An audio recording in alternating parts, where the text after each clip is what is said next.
Torah tells us that Esav was born red and full of hair.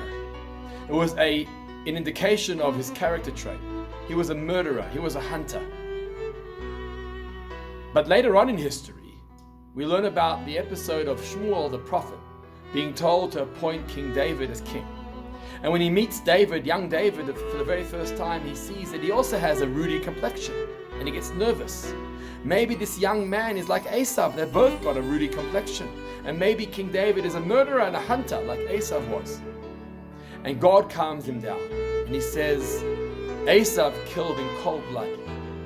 But David, King David, will use his tendency and his character trait for the benefit of Israel and the Jewish people when it came to battles and conquering the land of Israel and making sure that the Jewish people were safe.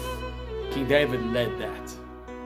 Which shows us that it's not so much the tendency or the character trait or the quality which is bad or good.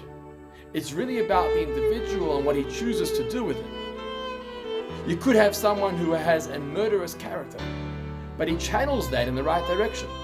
The Talmud tells us that one who has an inclination to spill blood should become a mohel, who performs the brit milah, or to become a shoichet, who shechts and slaughters animals for kosher food. Because that tendency of spilling blood is not a bad thing. It all depends on how we channel that. And so it is with many of our character traits and our qualities.